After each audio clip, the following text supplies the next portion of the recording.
Join me for another nightstand set makeover. I saw these on Facebook and I love the design, the overall design. I couldn't believe they were only $50. I mean, I think the pictures were what were keeping them on the market, but I look at these and I see so much potential. I cannot wait to get started on these and turn these into something modern and beautiful, because all of that hardware and some of these things have to go. So follow along for the makeover. I'm Shireen with Olive Street Designs, and I'm showing the process of furniture refinishing so you can learn too. Be sure to subscribe and follow for more. All right, the first thing I got to do to get started is remove all of that hardware. This is not my style. And then these little locks needed to go as well, and they were very stubborn. I mean, usually it's just a couple little pin nails and they come right off, and I struggled with these and struggled with these. So finally resulting in the hammer, which I don't usually get to the hammer. And then I find out, oh, thinking these just had a few nails. No, it was just 2 screws. I can't believe I didn't damage these taking those out with the screws on them, but thankfully they came out okay. And now I know for the second drawer to just take the screws out. Oh my gosh. I make mistakes all the time too, so this was just crazy, and you go, duh. Anyway, got all the hardware off. Time for a good cleaning. I am using Crud Cutter concentrate degreaser and my scrubber. The scrubber just helping to get in all the nooks and crannies, and it just really helps to scrub everything. I love using this now. And people wonder, why do you clean before you get ready to refinish? It's because the muck that just comes off of there is just like years of grime. Ugh. They look so much better already. So once everything dried, time for some Bondo, because now I have to fill in all the hardware holes.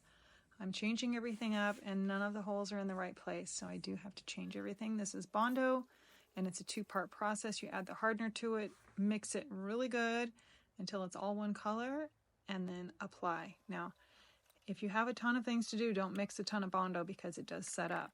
It is cold in winter. For some reason it sets up, even though this is a chemical process, it sets up slower in the winter. So I had some time and I did it all in one batch, and now it's time to get everything sanded down.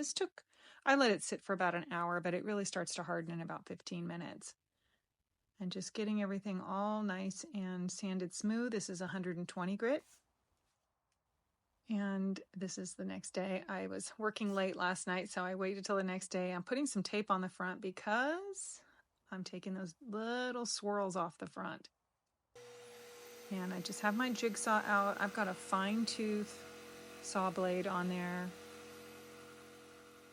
And I'm using my vacuum just to cut down on the dust. But I just want to make that nice and straight across the front. So you can see, especially on the side, how just kind of odd. I don't really like that. It kind of just the swoop down there. I envision it a nice clean sort of an oval across there. So I just have to straighten that one part out. I think that looks so much better. So while I'm at it and I have it on its side, I just scuff sanded everything there, and then I've got a big gouge here that I just need to fill in. I just mixed up a little more Bondo.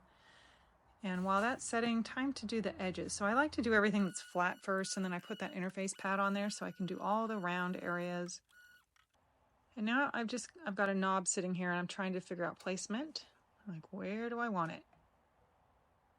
And once I get that figured out, I set up my jig. I have 4 drawers that are all exactly the same size, so why not just kind of measure once? And now I can go through and put it in the exact same place on every drawer. Flip this over and do the other side.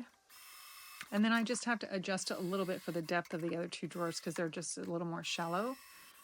And I'm going to go ahead and continue scuff sanding the rest of the dresser. And now once that is all done, time to wipe everything off. This is the final cleaning. I've got a damp microfiber towel and I'm doing the inside and the outside, all the drawers. Time to set up my spray tent. In they go. And time to prime. So I'm spraying on a really nice primer. This is Stix primer. I have it tinted at my paint store, so it looks like it's white right now, but this is actually gray. You'll see it when the paint goes on, how different it is.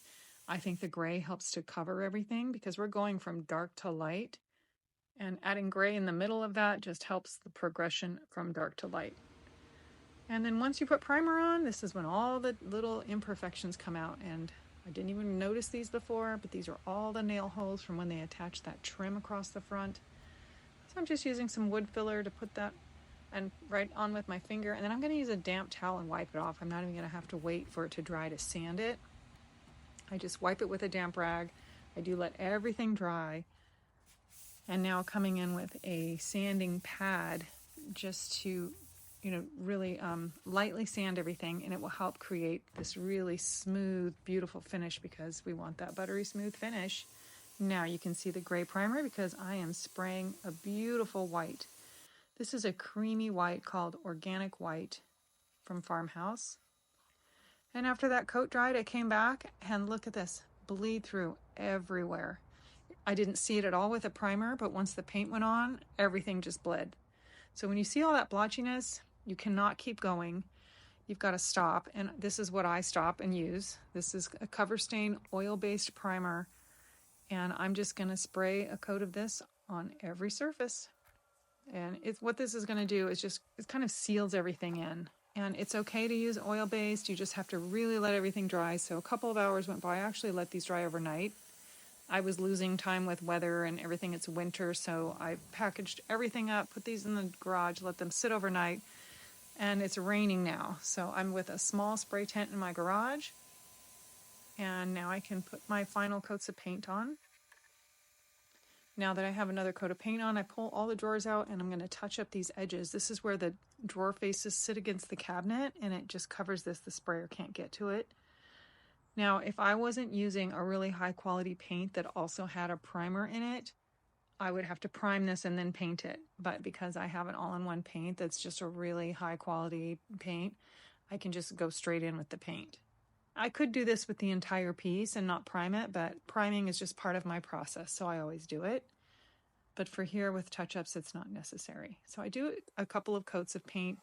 I put the drawers back in and let them sit and let everything dry for a couple hours. Push them back in, and I'm going to do another coat of paint just to make sure everything's blended well and I have a solid white surface.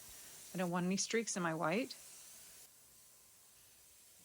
And then I've got those adjustable screws in there as temporary handles so I can pull everything out and let it dry. Once that's dry, this is top coat. I've tinted my top coat with just a little hint of the paint. It keeps it from yellowing, especially when doing white. And there they are. So while that's drying, time to line some drawers. Well, I let everything dry because I can't handle the drawers when they're wet. So this is several hours later. And I'm measuring everything. I don't like to waste. Some people like to cut these a lot bigger than the drawer and put it in and then trim it. I want to trim it first because I am lining 6 drawers and that is all the waste I have. That's it. It's very important that your drawer is squeaky clean. I have, certainly when I was painting, I wiped everything out and then I brush everything out. The paintbrush is perfect for getting everything out. I dry fit that in there and I made sure everything fit perfectly and then peeled the backing off. Place it in the drawer exactly where I want it, smooth it out, and then I'm using a plastic putty knife just to get the edges really seated in nicely, and then I go across the whole thing just to make sure there's no air bubbles. Perfect. I have to do this 5 more times because I've got 6 drawers total. It's just rinse and repeat. And here they are, all 6 of them done.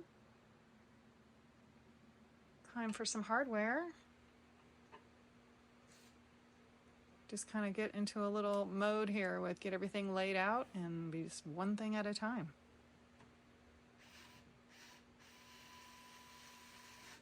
This is my favorite cordless screwdriver. It really makes things go quickly. And then once I get that second one on, the first one didn't do it, but now this is loose. I forgot to film it, but I used my washers there and put the screw in the washer and then put it back on, and it helps to seal everything. So here's a look back at where we started, and this is where we are now. A beautiful, modern, and just kind of luxurious. I think these look very high-end. This is a really high quality product. The nightstands are solid wood. And now with this beautiful creamy white paint and the gold hardware, I just love this style. This is one of my favorite things to do. I hope you like it. Be sure to follow for more.